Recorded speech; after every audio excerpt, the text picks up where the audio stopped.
නියංගොඩ විජිතසිරි ජාත්‍යන්තර පුස්තකාලය ඉදිකිරීමට මුල් කළ තැබීම පසුගියදා සිදු කෙරුණා.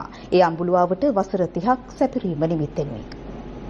ගම්පොළ පිහිටි අඹුලුවාව ආගමික හා ජෛව විවිධත්ව මධ්‍යස්ථානය ආගමික සහජීවනය ස්වභාවික සෞන්දර්ය සහ ත්‍රාසජනක අත්දැකීම් යන සියල්ලම එකම තැනකදී ලබාගත හැකි සුවිශේෂ ස්ථානයක්. අඹුලුවාවට වසර 30ක් සපිරීම නිමිති කරගෙන වැඩසටහන් මාලාවක් පසුගියදා පැවැත්වුණා. ඊට සමගාමීව ජාත්‍යන්තර භාවනා මධ්‍යස්ථානයකට හා නියන්ගොඩ විජිතසිරි ජාත්‍යන්තර පුස්තකාලයට මුල්ගල තැබීමද මෙහිදී සිදු කරනු ලැබුවා. නමෝ තස්ස භගවතු අරහතෝ සම්මා සම්බුද්දස්ස ඉතිපිසෝ භගවා අරහං සම්මා සම්බුද්ධෝ විද්‍යාචරණ අස්ගිරි පාර්ශවයේ මහානායක අතිපූජ්‍ය වරකාගොඩ ශ්‍රී ඥානරතන හිමි, ශ්‍රී ලංකා රාමඤ්ඤ මහානිකායේ මහානායක අතිපූජ්‍ය මකුලෑවේ විමල හිමි, ශ්‍රී ලංකා අමරපුර මහා සංඝ සභාවේ උත්තරීතර මහානායක අතිපූජ්‍ය කරගොඩ උයන්ගොඩ මෛත්‍රී මූර්ති හිමි, මල්වතු පාර්ශවයේ අනුනායක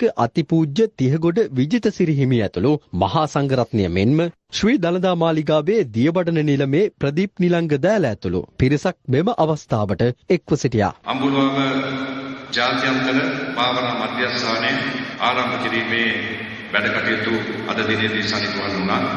නියංගොඩ විජිතසිරි අනුනායක මහින්පාණන් වහන්සේ පොත් අපිට ප්‍රදානය කරා පුස්තකාලයක් ආරම්භ කරා. එනිසා උන්වහන්සේගේ නමින්ම පුස්තකාලය ගොඩනගන වැඩ කටයුතු ආරම්භ කරන්න පාරකාර මණ්ඩලය තීන්දුව කරා.